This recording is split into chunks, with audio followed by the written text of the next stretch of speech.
ఇన్‌స్టాగ్రామ్‌లో నేను ఒక హిందీ వీడియో చూసినా నాకు బాగా నచ్చిందది. అదే వీడియో అదే టైప్‌లో మనం తెలుగు సాంగ్‌తో చేస్తే ఇంకా బాగుంటదని చేసిన. ఇది బాగా అనిపించింది. నేను మీకు డెమో చూపిస్తాను. అండ్ నచ్చితే లైక్ కూడా చేయండి. నువ్వెవరినో లవ్ చేసావు కదా? యాహ్!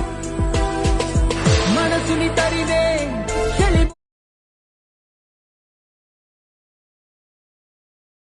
ప్రణయపు కిరణం ఎదగిది అగు చూస్తున్నారు కదా! ఎలా అనిపించిందనేది కామెంట్ చేయండి. మేబీ మీకు ఆ ఫీల్ అనేది రాకపోవచ్చు. ఎందుకంటే అక్కడనే ఉంటది ఫోటోస్ అనేది. చెప్తున్నా కదా! నేను ఈ వీడియోని ఇన్‌స్టాగ్రామ్‌లో పెట్టాను. ఒకసారి చెక్ చేసుకోండి. ఏందంటే నేను ఇన్‌స్టాగ్రామ్‌లో ఒక హిందీ సాంగ్ మీద చూసినా నేను. ఆ వీడియోకి మేబీ 400,000 లైక్స్ ఏమో ఉన్నాయి. దానికి 3,000,000 4,000,000 వ్యూస్ ఉండే దానికి. చాలా బాగుంది. ఓకే. ఆ యానిమేషన్ ఏందంటే 3డీలో ఉంటదది. మీకు మేబీ చెప్తున్నా కదా! ఇక్కడ మీకు చూపించనీకి ఆ ఫీల్ అనేది రాకపోవచ్చు. నేను ఇన్‌స్టాగ్రామ్‌లో పెడతాను. చెక్ చేయండి మీరు. అది హిందీ సాంగ్ బాగుండే. నేను ఏందంటే ఆ వీడియోలో నేను మీకు చూపిస్తే ఒక డౌట్ క్లియర్ అయిపోతుండే. కానీ నేను అడిగిన వాళ్ళకి అడిగితే వాళ్ళు మీరు డిస్‌ప్లే మీద చూపించొద్దు. మీరు యూజ్ చేసుకోమని చెప్పారు వాళ్ళు. అంటే చూసుకొని మీ దగ్గర ఉండని నో ప్రాబ్లమ్. కానీ మీరు యూట్యూబ్‌లో గాని ఎక్కడ చూపించొద్దని అన్నారు. అందుకోసం నేను నెగ్లెక్ట్ చేసుకున్నా. ఎందుకంటే సొంత కంటెంట్ అని అన్నారు కాబట్టి వద్దులే యూట్యూబ్, ఇన్‌స్టాగ్రామ్‌లో మనం ఎందుకు ఇది చేయడం అని నేను వదిలేసినాలే. ఎందుకంటే ఇలాంటి వాళ్ళు ఏమో ఉంటారంటే కాపీరైట్ ఏస్తారు. అందుకోసం భయమైతది. వేరే వాళ్ళ వీడియోస్ పెట్టాలంటే. మీరు అర్థం చేసుకుంటారు చాలా అది. ఓకే. ఇప్పుడు నేను మీకు డిస్క్రిప్షన్‌లో ఒక ప్రాజెక్ట్ ఫైల్ ఇచ్చాను. దాన్ని ఓపెన్ చేసే ముందు డిస్క్రిప్షన్‌లో ఫాంట్స్ కూడా ఇచ్చాను. అది మీరు యూజ్ చేసుకోవచ్చు. తర్వాత ప్రాజెక్ట్ ఓపెన్ చేద్దాం మనం. ఓకే. ఒక 2 ఫాంట్స్ అయితే ఇచ్చాను. ముఖ్యంగా ఒక ఫాంట్ చాలా ఇంపార్టెంట్ ఉంటది ఇందులో. మిగతాదంతా ఇంకో ఫాంట్ స్టార్టింగ్‌లో వస్తది. అది కొంచెం హ్యాండ్ రైటింగ్ ఫాంట్ లాగా ఉంటది. ఓకే. ఫస్ట్ అయితే ఈ బాక్స్ మీద క్లిక్ చేసి కెమెరా ఆన్ చేసుకుందాం. ఆన్ చేసిన తర్వాత ఇలా ఉంటది. ఓకే. బేసిక్‌గా ఏందంటే ఇందులో కొన్ని బ్యాక్‌గ్రౌండ్ రిమూవ్ చేసుకోండి. అండ్ పైన కొన్ని ఇమేజ్ అనేది హైడ్ చేసి పెట్టాను. అది ఓన్లీ సన్‌లైట్‌గా ఉంటదవి. లైట్‌కి చాలా బాగుంటది. నేను ఒకటి హైడ్ తీస్తాను చూడండి. ఇలా ఉంటదది. చాలా అట్రాక్టివ్‌గా ఉంటది.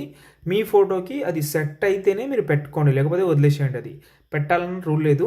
నేనిప్పుడు ఫోటోస్ అన్నీ చేంజ్ చేస్తాను నేను మీ ముందలనే. ఎందుకంటే నేను వేరే వాళ్ళ ఫోటో పెట్టి చూద్దామని అనుకుంటాను నేను. ఓకే.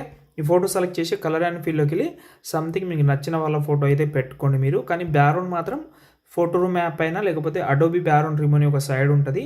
అందులో రిమూవ్ చేసినా కూడా ఓకే. బాగానే ఉంటది. ఓకే. నేను గర్ల్ ఫోటోని పెడదామని అనుకుంటున్నా కాబట్టి పెడుతున్నాను. అండ్ దాన్ని బట్టి అడ్జస్ట్‌మెంట్ కూడా చేద్దాం. ఓకే. మీరు చూడండి మొత్తం ఫోటో చేంజ్ చేస్తా నేను. ఫోటోస్ చాలామంది అడ్జస్ట్‌మెంట్ చేయరు. అది కొంచెం అంటే చాలామందికి హెడ్ కట్ అవ్వడం కానీ, హ్యాండ్ కట్ అవ్వడం కానీ అలాంటివి జరుగుతుంటది. నేను చూస్తుంటాను. అది మీరు కొంచెం టైం వేస్ట్ అయినా పర్వాలేదు గానీ, మనకు ఆ పర్ఫెక్ట్ లుక్ ఉంటే ఏమవుతుందంటే చాలా బాగా కనిపిస్తది ఎడిటింగ్ అనేది. ఓకేనా. మీరు ఏది చేసినా కూడా చాలా పర్ఫెక్ట్‌గా ఉంటది. చాలామంది కొత్త వాళ్ళకి కొంచెం ప్రాబ్లమ్ అయితది.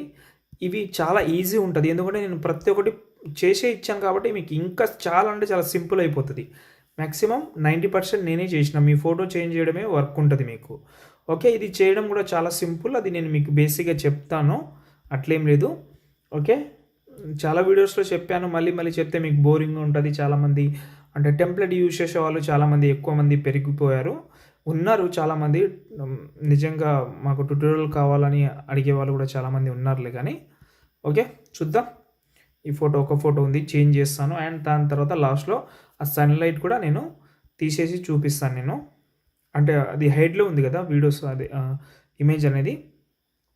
ఓకే. ఇప్పుడు ఈ ఇమేజ్ అన్నీ హైడ్ తీసేస్తున్నా. కరెక్ట్‌గా లైటింగ్‌కి బాగా సెట్ అవుతది. సరిగ్గా సెట్ కాకపోతే మీరు అడ్జస్ట్‌మెంట్ చేసుకోవాలి మీ ఫోటోకి బట్టి. ఓకే. ఇక్కడ చూడండి కొంచెం లైటింగ్ ఎక్కువైంది కాబట్టి కొంచెం పైన పెడుతున్నాను. అండ్ లేకపోతే ఇక్కడ ఈ బ్రైట్‌నెస్ అనేది కొంచెం ఎక్కువ పెట్టుకుంటే మీకు పర్ఫెక్ట్‌గా సెట్ అయిపోతది. పెద్ద విషయం కాదది. అది చూసుకోండి సరిపోతదది. అది చూస్తేనే మీకు కొంచెం క్లియర్ కట్‌గా బాగా కనిపిస్తది ఎడిటింగ్ అనేది. అది మాత్రం కొంచెం గమనించండి. ఇక్కడ కొంచెం కొన్ని చోట్లయితే కొంచెం ఎక్కువైందని అనిపిస్తుంది. కాబట్టి అక్కడ మనం ఆ బ్రైట్‌నెస్ అనేది ఎక్కువ పెట్టుకుంటున్నా. అండ్ అడ్జస్ట్‌మెంట్ కూడా కొంచెం బాగా చేసుకోండి చూసి. చూడండి బాగా సెట్ అయింది. ఇప్పుడు దాని తర్వాత మనం దీన్ని ఎక్స్‌పోర్ట్ చేద్దాం. ఇంకేమైనా డౌట్ ఉంటే కామెంట్ చేయండి. గర్ల్స్ ఫోటోస్ అయినా అంటే మెయిన్ ఫోటో అయినా, ఉమెన్ ఫోటో అయినా బాగా సెట్ అవుతుంది. అండ్ ఈ వీడియో నచ్చితే లైక్ చేసి కొంచెం సపోర్ట్ చేయండి చాలు. జై హింద్.